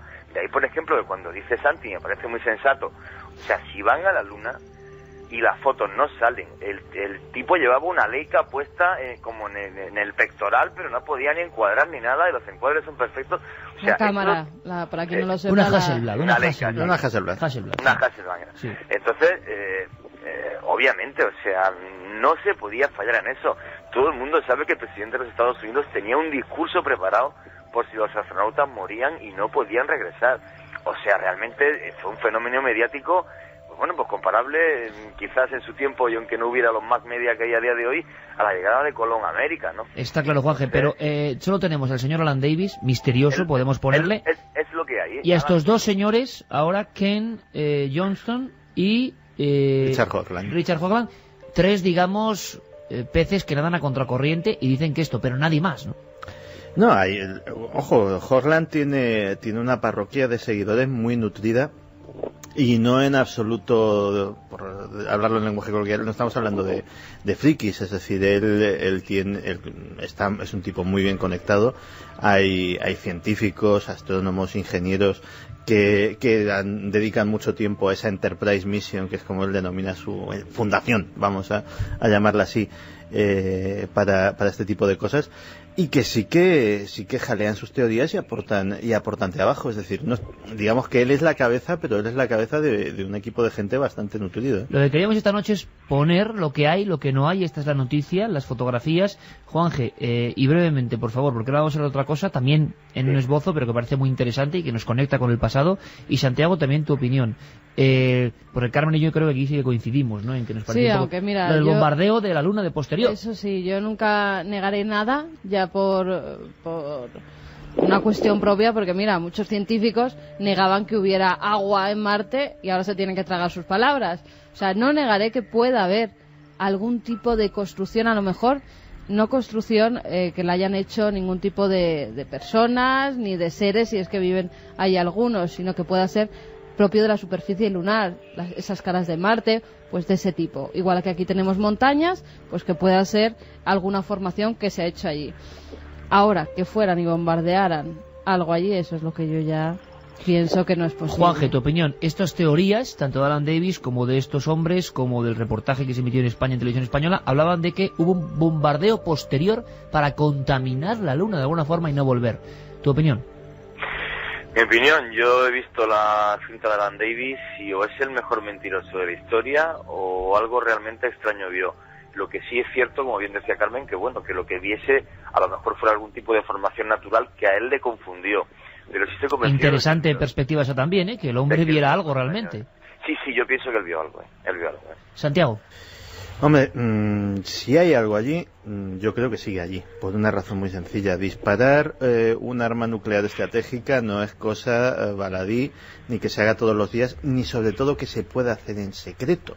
Claro, es que bombardear la Luna, por Dios, santo cielo, seamos conscientes, Santiago, es que ¿qué lo hace Estados Unidos y nadie se entera? Es decir, lógicamente, tanto en la época de la Guerra Fría como actualmente, todos los satélites espía, etcétera, etcétera, de China, estaban de a todo Rusia, ritmo. están allí viendo cualquier despegue extraño de lo que pueda ser un artefacto nuclear. Tú imagínate, por bombardear la Luna, arriesgarte a iniciar la Tercera Guerra Mundial. Pero incluso si se hiciese en secreto, pongamos que desde una lanzadera espacial consiguiesen mandar algo más pequeño y que pasase más desapercibido, la Luna tiene una geología que es así, que está cartografiada a la perfección, y de repente, de la noche a la mañana sale un cráter nuevo, un cráter enorme, y nadie se da cuenta, sin que haya habido un impacto meteórico. Por otra parte, otra de las cosas que se han dejado en la Luna, que no digo que lo haya dejado gente, pues, o sea, la versión oficial es que lo ha dejado gente, pero también lo pudo dejar una sonda no tripulada, son sismógrafos. Esos sismógrafos que hubiesen recogido también ese impacto de ese arma nuclear, con lo cual... los propios rusos, que estaban siguiendo muy de cerca, con algún que otro fracaso, la Operación Luna, vamos a llamarlo así, hubieran sido los primeros en decir que algo estaba ocurriendo para mal, o de no conseguirse el hito de llegar a la Luna. Carmen, acabamos con un sondeo, un planeo lunar, nunca mejor dicho, a ver si a las 2:24 ha variado la opinión de la gente sobre este tema tan punzante. Bueno, el debate que tenemos aquí sobre la Luna también lo tienen en diferentes casas y nos lo hacen saber. Desde Palma de Mallorca, Alberto y Raquel nos dicen que nos felicitan por el programa, por los programas, y que en relación al tema de la noche sobre la Luna hay un debate en su casa. Alberto opina que no cree que haya nada de origen... Eso es lo mejor que nos pueden decir. Que no cree que haya nada de origen extraterrestre o alienígena en la Luna, y que si el hombre sí que ha estado en el satélite, aunque matiza que cree que no se llegó en el 69, es decir, que las fotos del 69 son un montaje y que se llegó más tarde. Raquel, por su parte, opina que debe de haber algo en la Luna para que no hayan vuelto después de tanto tiempo. Dice que lo que está claro es que estos debates que nos planteamos hacen que la gente exprese sus opiniones y se una una más. Pues la suya, siempre la recogemos. La verdad es que creo que se introducís en arenas muy movedizas. Yo encuentro anómalo tanta obsesión por ir tanto antes y acto seguido olvidarse. Carlos desde Albacete dice: ¿por qué creer que no vieron nada cuando a lo largo de la historia nos han engañado con miles de asuntos menos trascendentales para la humanidad? He visto el módulo lunar ruso preparado para la Luna y era netamente superior al yanqui. Nos lo decía David desde Valencia. Gopegui dijo que echaron a los periodistas para que los astronautas hicieran sus cosas. ¿No suena ridículo? Doy fe que lo dijo. La bromita del falso docu fue insultante, nos dice Luis. Ver si es que al estar en la Luna vieron algo y dijeron: mejor no venimos más por aquí por si acaso. Buenas madrugadas, milenarios. Jorge desde Almería. Lo que me parece increíble es que en 35 años no hemos avanzado casi nada en la aventura espacial, opina Emilio desde Vigo. Conociendo a los Yankees, si hubieran subido estarían viviendo en la Luna. Si en el 69 era fácil, ahora lo sería más. Muy buenas, ¿de verdad que el hombre llegó a la Luna? Yo creo que fue un montaje de los americanos. ¿Y por qué no se ha hecho otro viaje? Un abrazo, Gabriel desde Huelva. La teoría de que la llegada a la Luna fue un montaje resulta impensable. Fue uno de los mayores éxitos de la humanidad y no creo que hiciera ningún montaje. Bueno, ¿y porcentaje? ¿Porcentaje? Pues 70% que opinan que no llegamos y 30% que sí. Dice nuestro compañero Geray que cómo suena esto, ¿eh? Cómo cambia. Cambiar de la Luna a los enigmas del pasado, que tienen que ver en ocasiones con la Iglesia, con primitivas iglesias. Esto es el nombre de la rosa. Y es que Juan G. Vallejo, si no está ya devorado por los gigantescos mosquitos de la zona del Mar Rojo, todavía puede contarnos algo, Juan G. Por lo menos un esbozo. Creo que estás muy cerca de algunos monasterios, de los primeros realmente que se hicieron. Y no solo eso. Me gustaría simplemente, aunque fuera breve, porque vas a seguir investigando, que nos cuentes algo que es emocionante. Persigues algo, persigues llegar a una puerta, persigues llegar a un lugar que allí llaman Puerta de la Profecía. Y como creo que en España nadie ha contado nada de esto, me gustaría que supiésemos algo más. Muy bien, bueno, la verdad que después de la polémica vuelvo otra vez. Llevo aquí una semana de monasterio en monasterio copto. Los coptos, para que la gente de que me está oyendo se haga una idea, son los ortodoxos, cristianos ortodoxos egipcios. Copto simplemente una palabra que significa egipcio.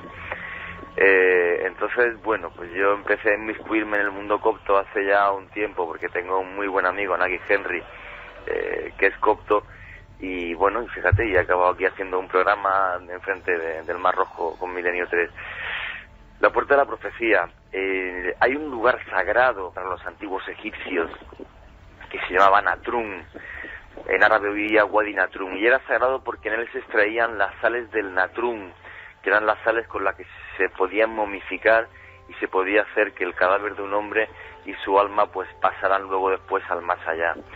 En ese lugar, en ese oasis donde había Natrum y donde sigue habiendo Natrum, hay una serie de monasterios.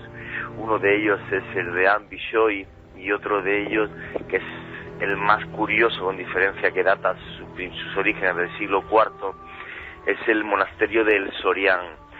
En el monasterio del Sorián hay una pieza que para mí es única en el mundo de la cristiandad, de la que yo oí hablar. Creo que es la primera vez, y si alguien sabe lo contrario que me corrijan, que en un medio de comunicación español se habla de esta puerta, conocida por el pueblo copto como la Puerta de los Símbolos o Puerta de la Profecía, donde dos ascetas venidos de Siria tienen una visión de lo que es la historia de la cristiandad y la historia del mundo. La puerta, que data del siglo IX, se construye entre el año 913 y 914, siglo X, perdón. Para que la gente se haga una idea, está en el altar principal de la iglesia del Sorián en Wadi Natrum. Mide como unos 2,30 metros de alto, tiene como unos 4,5 metros más o menos de ancho, y hay toda una serie de cuadros en ella divididos en los cuadros. En el fondo lo que hacen es formar 7 etapas. Una primera etapa donde aparece Jesucristo, la Virgen y algunos apóstoles, que es el principio y el comienzo de la cristiandad. Una segunda etapa donde unas cruces de marfil se van formando de una forma más o menos imperfecta, rodeada por unos círculos, que lo que simboliza es la expansión del cristianismo y de la iglesia, y los círculos que le rodean de un color mucho más oscuro, la cantidad de mártires que eso costó y de gente que murió. El tercer recuadro, lo que se ve es una división de la iglesia en seis, no, perdón, lo tengo delante de la chuleta porque si no es que no lo veo, porque no tengo ninguna luz. Lo que se ve en el tercer cuadro exactamente es la división de la iglesia en 6 tronos. Debido a una decisión política más que religiosa en sí, luego si os la comento, después del concilio de Nicea, el concilio de Éfeso, sin Calcedonia, las iglesias se separan en 6 tronos porque Roma quiere tener todo el poder, y las iglesias de Oriente, que son las más antiguas, se disgustan con el Papa León y se crean todos los tronos. Luego, la siguiente etapa, lo que sería la cuarta etapa, es una cruz, que es lo que correspondería al presente de los dos ascetas que hicieron la puerta. Se ve una cruz de marfil con unos detalles por fuera que son flores que representan al Islam, flores sagradas para el Islam, y una media luna que va rodeando a 4 medias lunas, para ser exacto, que rodean la cruz, haciendo que el Islam se convierta en una religión tan poderosa como el cristianismo. El siguiente recuadro, que sería exactamente... Este da un poco de miedo, ¿eh? El quinto, y el quinto recuadro sí da miedo. El quinto recuadro es el que da miedo, efectivamente. El quinto recuadro, que es el futuro a partir de ese siglo X, se habla de que hay una propagación de teorías herejes y un recobramiento de lo que sería el antiguo animismo. Las cruces se ven muy imperfectas y en medio una esvástica. Aparecen 6 esvásticas porque esa forma pagana, que se puede ver como la cruz de Adolf Hitler y como la Segunda Guerra Mundial, afecta a toda la cristiandad, a las 6 iglesias, como realmente sucede en la Segunda Guerra Mundial. El siguiente recuadro, lo que podemos ver es otra vez las cruces formadas, unas cruces formadas, pero la división en vez de en 6 es en muchas más. Entonces lo que representa ese recuadro, que es en el que estaríamos en la actualidad, es que la Iglesia y el cristianismo, hay una debilidad en la fe cristiana y se crean muchas más iglesias, que es lo que está sucediendo. Yo lo he visto perfectamente en América Latina, como los evangelistas o otra serie de sectas surgen, y los tronos en esos principios 6 se hacen mucho más, y es lo que está pasando hoy día, que me parece, y te aseguro, Iker, que pone los pelos de punta. Y la séptima, Juanje, estamos todos conteniendo la respiración. Y la séptima y última representa el fin del mundo, la llegada de Jesucristo, y la que todas las iglesias volverán a unirse. El fin del mundo. ¿Cuándo será? No lo sabemos. Bueno, las 2:33, a veces la radio tiene estas cosas, ¿no? Juan Jesús Vallejo, cumbre total, cumbre, compañero, nos ha contado, paseando junto al Mar Rojo, la historia de una puerta hecha hace más de 1000 años, donde en una serie de visiones, en una especie de apocalipsis en viñetas, fueron escribiendo la historia de nuestro mundo. Algunas coinciden realmente. Eso del fin del mundo nos da mucho miedo, pero esa es la última etapa.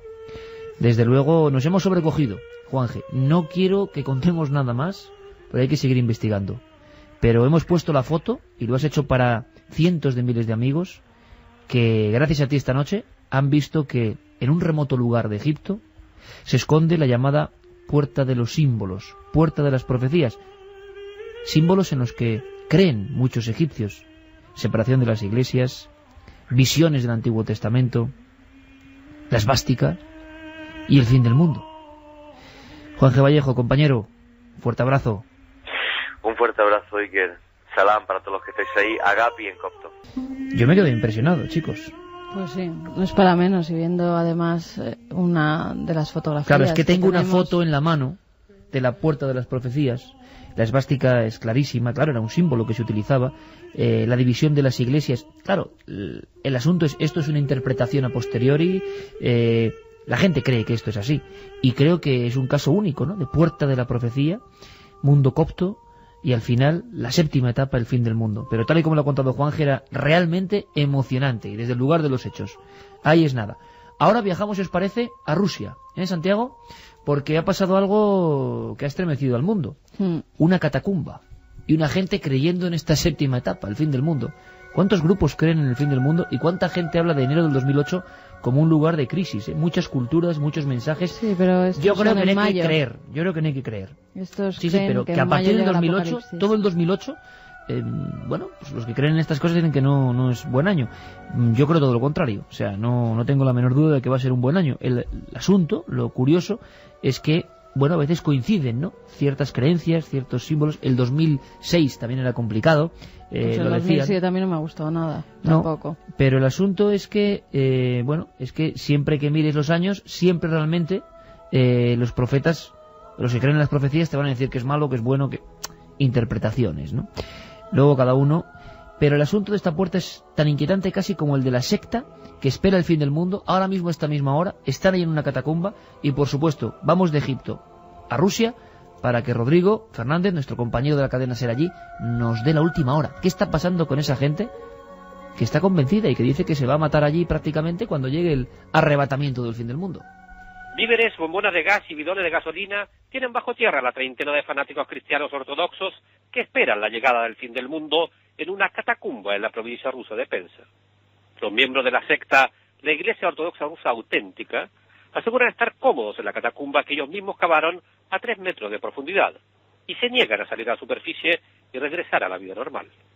Pero el líder de la secta, Piotr Kuznetsov, optó por no encerrarse con sus seguidores, aunque después de ser arrestado por la policía, aseguró que pensaba unirse a los suyos bajo tierra en mayo próximo, mes en que asegura debe producirse el apocalipsis.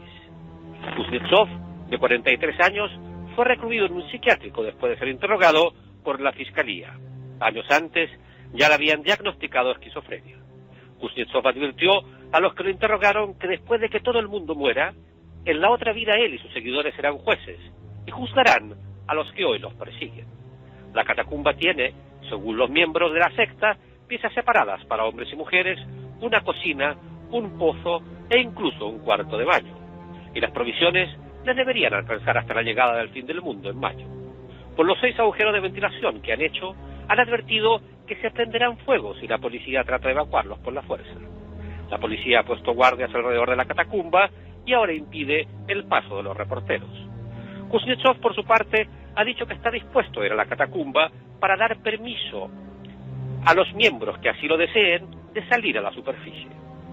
Pero los psiquiatras todavía no se atreven a dar el visto bueno para ello, ya que temen que Kuznetsov pueda engañarlos y dar a sus seguidores una señal convenida de antemano para que se inmolen. La mayoría de las personas atrincheradas bajo tierra son mujeres, y con ellas hay 4 niños. Mujeres y 4 niños, lo contaban desde Rusia para la cadena SER, para Milenio 3. Hablan de psiquiatras, claro. La opinión de un psiquiatra especializado en este tipo de conductas como José Miguel Gaona era necesaria. Y José Miguel Gaona nos habla de cómo pueden ser los líderes concretos que están montando todo esto ahora mismo en Rusia.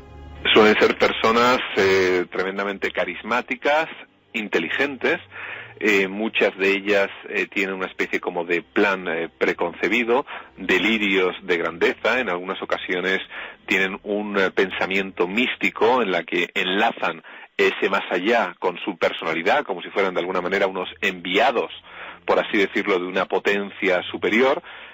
Habitualmente se creen en posesión absolutamente de la verdad hasta el extremo que muchas veces son los que rigen, por ejemplo, los castigos e incluso, como en este caso, por ejemplo, los destinos, y cuando me refiero al destino, incluso el destino vital, es decir, la decisión sobre la vida y de la muerte de aquellos que en un momento dado pues pertenecen a la secta en cuestión.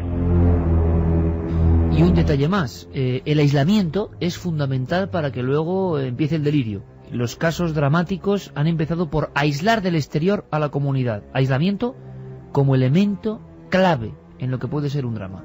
Evidentemente, si están juntos en un lugar subterráneo, imagino yo que será para protegerse.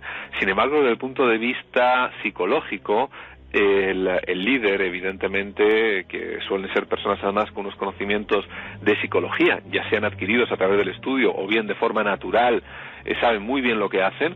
Ese aislamiento del resto de la sociedad los hace totalmente impermeables a las propias familias que quieran rescatarles, desde el punto de vista psicológico y físico incluso, les hace impermeables a las noticias que vengan del exterior y a cualquier crítica que en un momento dado también pudieran tener de lo que, para que pudieran, que te digo yo, un punto de cordura, un punto de realidad.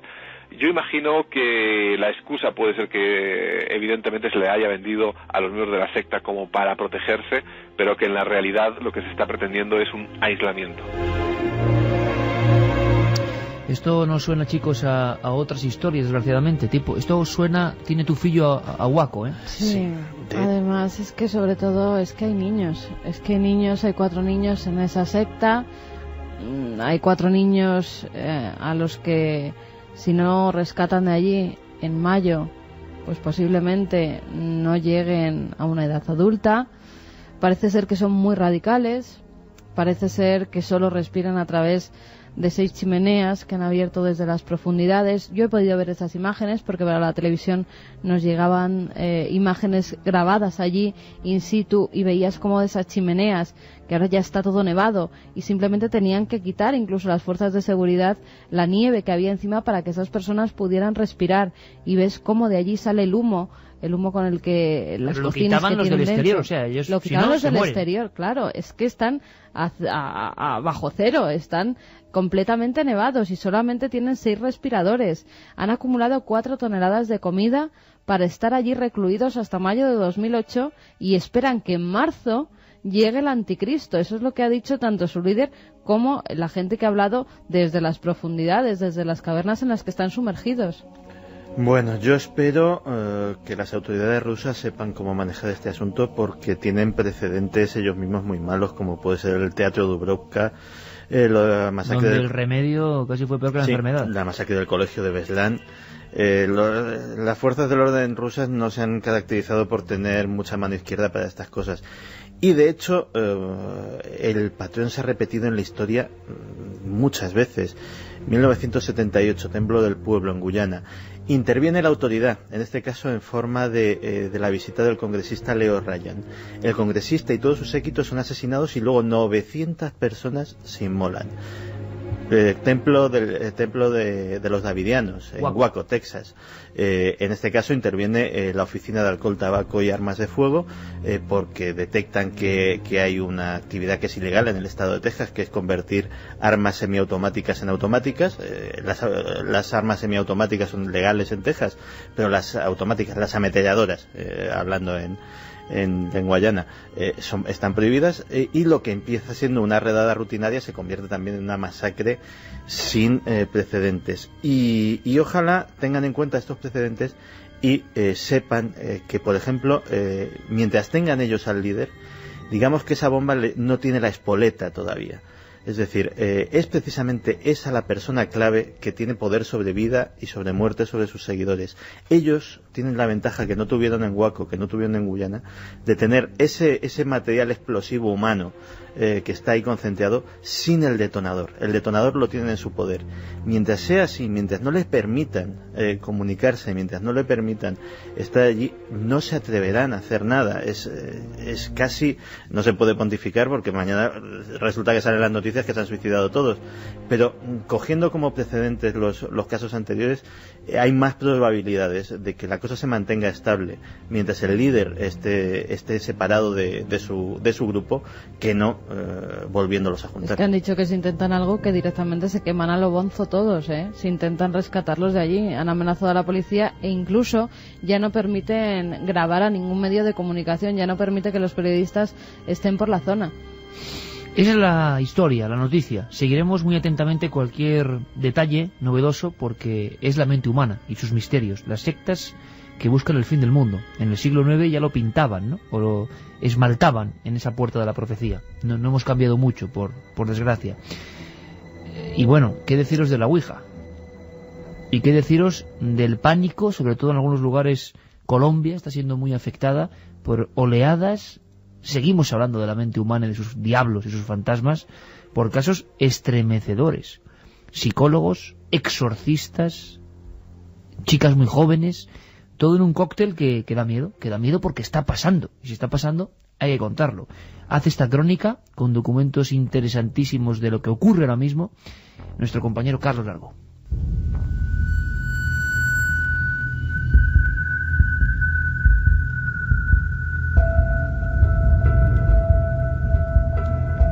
Desde hace unos meses, Colombia está siendo víctima del demonio. Casualidades o no, lo cierto es que en periodos muy cortos de tiempo, el país ha vivido extraños y similares casos de niñas poseídas por espíritus infernales, tras jugar a la Ouija en regiones muy distantes entre sí.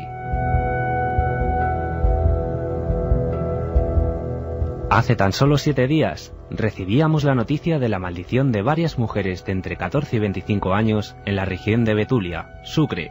Todo comenzaba así. Hubo una niña que cayó poseída por un espíritu, pero la gente de la comunidad pensaba que era espíritus de nervios. pero a los 3 días cayeron 2 más y a los días siguientes cayó una más y fueron cayendo una hasta completar 8. Fueron 8 niñas poseídas por espíritus malignos, los cuales la gente estaba mirada y ellos pedían ayuda, estaban agresivas, decían cosas horribles, maldecían, trataban de pegarle a las personas que se le acercaban y si le acercaban un rosario lo partían y salían con cañas a pegarle a la gente y la gente salía corriendo.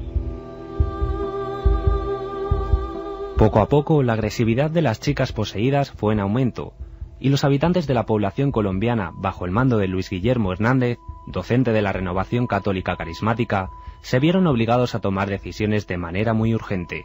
Había que acabar con el dolor de las muchachas. Había niñas de 15, de 18 y de 22 años.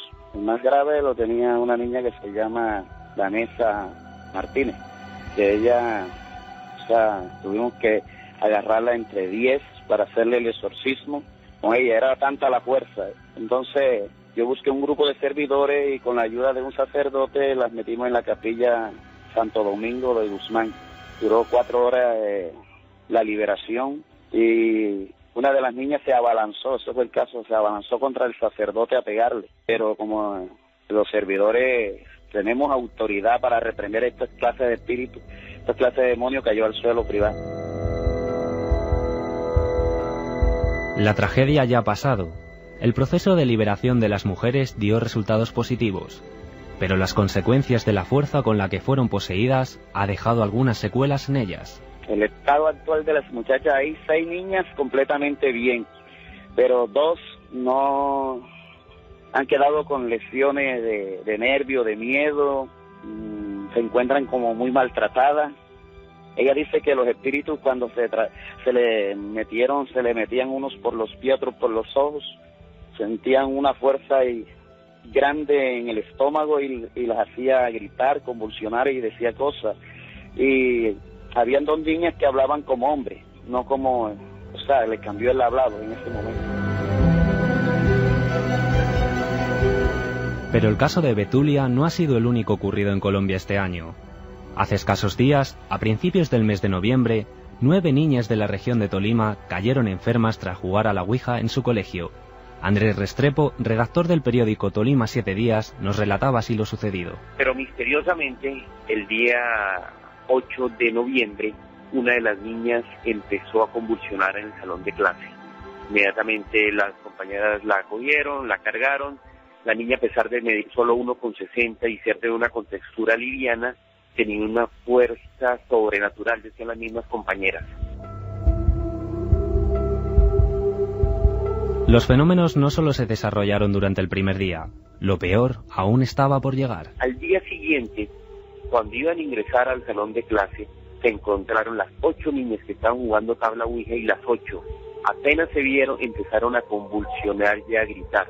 Ese fue el espanto, nos decía el profesor del rector del colegio, empezaron a correr los niños, todo el mundo no sabía qué hacer, entre los profesores como pudieron, cogieron a las muchachas y las llevaron al hospital del Frente.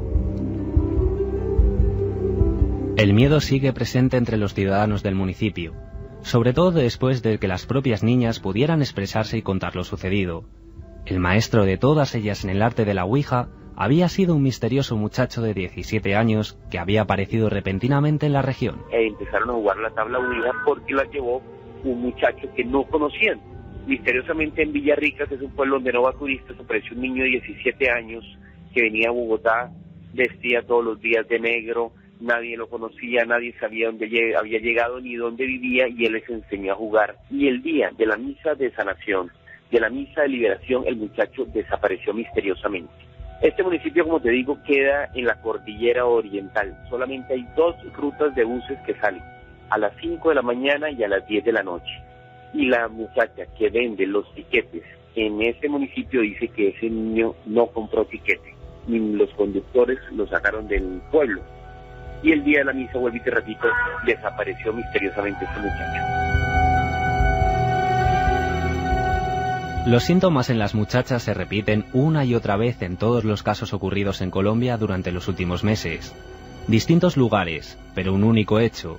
El fenómeno de la posesión del demonio está sembrando el pánico entre los habitantes de estas regiones.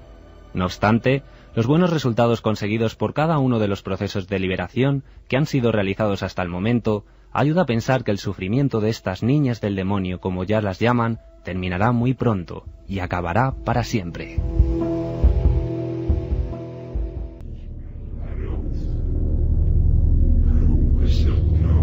En fin, ¿qué añadir a Parecen estas las voces? Sí, este es Geray, no es él directamente, claro, pero es él poniendo unas músicas justo en este momento en que aquí los tres, Carmen, Santiago y yo, estábamos todavía un poco con el alma en vilo, porque hay que decirlo, vaya crónica de nuestro compañero Carlos Largo, qué visual, ¿no? El tema del niño oscuro, sea legendario, ¿no? Lo contaban periodistas, que aparece, ofrece ese juego envenenado que es la Ouija y luego se monta la que se está montando, que se está pasando en diferentes países. Desde hace un año a esta parte hemos hablado de esas histerias colectivas que se han provocado siempre, casi siempre en niñas, en estos lugares rurales de la América profunda, hay que decirlo así. Algunas incluso recordamos que tenían paralizados los miembros. Había familiares que las sacaban de los colegios a rastras, directamente cogiéndolas de los hombros porque no podía mover sus piernas, y los médicos no daban con la causa de por qué se había producido esa rigidez, ¿no? en algunos de sus miembros, sobre todo en las piernas, en los miembros inferiores. Parece que es todo debido a una histeria colectiva. Están en unas edades complicadas, entre 13 y 15 años, siempre que ha habido algún fenómeno paranormal, en muchas de las ocasiones ha habido un adolescente de por medio. Muchas de ellas han estado jugando o mal jugando con la Ouija, les aterran diversas cosas que pasan con ese tablero y pues se obsesionan e incluso llegan a creer más si alguien les estaba comentando historias sobre demonios, sobre espíritus. Claro, la pregunta es ¿quién es ese inductor? Claro, es que... ¿Quién es ese muchacho que aquí en Colombia muestran como vestido de negro? Desde luego nos ha parecido muy sorprendente, sobrecogedor, Santiago. Bueno, es que comentaba nuestro interlocutor que el muchacho venía de Bogotá, ¿verdad? Es que Bogotá tiene sus cosas. Fíjate que hablábamos hace una semana de vampiros, y se me quedó a mí una historia por comentar. Perdona un minuto, Santi. Lo que hablábamos de vampiros, el líder de esa secta, ahora lo que ha hecho, fíjate hasta dónde llega su locura, es afilarse los colmillos para parecerse todavía más a Drácula. Pues fíjate que lo que tenía que comentar es que en Bogotá, concretamente, en 2002 surgió una fiebre similar, pero en este caso ya que se llegaba a hacer atracos a mano armada a bancos de sangre, que eso ya más de película no puede ser, e incluso asaltos callejeros, pistola en mano, para a una joven, a un muchacho, abrirle un corte en la muñeca izquierda, no me preguntes por qué, pero siempre a la izquierda, y la banda botar de ahí directamente la sangre que emanaba, ¿no?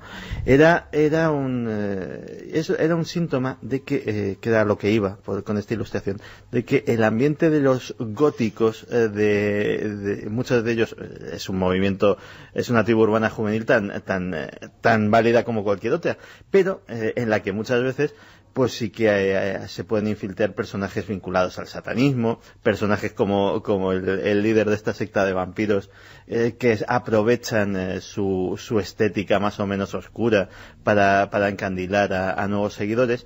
Y en Bogotá en concreto sí hay un núcleo importante de esta tendencia, con lo cual no me extrañaría nada que este inductor pues procediera de allí. El muchacho vestido de negro, trayendo la Ouija, desde luego vaya elemento, vaya icono sugerente, y hay que decirlo, y que también aterra. Y esto está expandiéndose como una leyenda urbana, pero que es real, los casos son totalmente reales. Acabamos, si te parece, con un pupurrí de noticias de lo más interesante, Carmen. Hay algunas que han llegado esta semana a la redacción. La semana que viene seguiremos con nuestro compañero Nacho Ares, con la ciencia, con un montón de cosas que se nos quedan ahora en el tintero, como siempre nos pasa. Esta era una noche muy especial, un dossier sobre la luna y sus ruinas y otras muchísimas cosas que estáis viendo y sintiendo y escuchando. Pero, por ejemplo, recuerdo que en Lugo, José de Cora, un gran antropólogo y periodista, nos hablaba de ermitas donde iban mujeres que vomitaban lo que era bolas de pelo, y lo hacían porque hay una historia con la histeria, nunca mejor dicho, en la cual la persona se cree endemoniada y se come su propio pelo y se va formando una inmensa bola. Bueno, ahora ha habido alguien, Carmen, en titulares simplemente 5 kilos. Pues sí, 5 kilos, no sabían lo que la pasaba, estuvo durante varias semanas, incluso meses, vomitando porque se encontraba mal, creía que tenía algún problema de estómago. Es una chica de 18 años y cuando le hacen las pruebas pertinentes descubren que tiene una bola de pelo que pesa 5 kilos, por supuesto se la tienen que extraer del estómago y comprueban que es una enfermedad que se llama tricofagia. Tricofagia. Que es que compulsivamente ellas se comen su propio pelo. Por nervios. O incluso el pelo de la gente que hay. Tú imagínate, estás durmiendo o está durmiendo con su pareja y por la noche se comía el pelo. Tricofagia. O sea, madre mía. Terrible, como para no pegar ojo, vamos. Oye, y un escorpión gigantesco, un escorpión antiquísimo. Yo creo que es increíble imaginar a este ser poblando la Tierra, ¿no? Hace un par de millones de años. Un escorpión casi más grande que un coche. Sí, sí, demoníaco, esa expresión. Te ha salido del alma. Te ha salido del alma, Santiago. Un escorpión gigante ha sido descubierto en Alemania. Son los restos que creen que pudo medir unos 2,5 metros. Escorpión de 2 metros, vaya pedazo de alacrán. No tiene una datación exacta, pero se calcula que vivió hace entre 450 y 250 millones de años. La están estudiando porque creen que en aquella época es un escorpión marino, todos los escorpiones de su especie eran de este tamaño. He dicho yo un par de millones de años, más descomunales. Me he referido a un par de centenares de millones de años. Oye, mucha gente que nos pregunta, Carmen, hay muchísimos mensajes, seguiremos la semana que viene con una gran sorpresa, hay una cosa muy bonita la próxima semana, el viernes. Nos vemos en Cuarto Milenio, 23:15, hay una cosa preciosa que es la Cueva de Salamanca y muchas cosas más. Vais a ver cosas que nunca se han visto mañana en la tele en Cuarto Milenio, pero que la gente dice, ¿por qué no firmamos, por ejemplo, ayer en Vitoria? Les mandamos un fuerte abrazo, pero claro, 5.000 personas era imposible por una cosa. Antes podíamos hacerlo, lo digo muy rápido, cuando era el programa viernes y domingo. Ya nos empieza a costar mucho porque si no es que no llegamos, no estaríamos despiertos, parecemos zombies hoy. La nave del misterio también tiene que despegar los sábados. Claro. Y tenemos que estar en Madrid, entonces si estamos hasta las 9 de la mañana con la gente, que es lo que quisiéramos, pues no podríamos hacer. Pero lo haremos de alguna forma. La Feria del Libro será una buena forma para hacerlo. Carmen, que genial, me ha gustado mucho el programa. Carlos Largo, Geray, encantado de estar con vosotros una noche de tertulia más. Y Santiago, como siempre, que hemos disfrutado. Claro que sí. Hasta la próxima. Sed felices.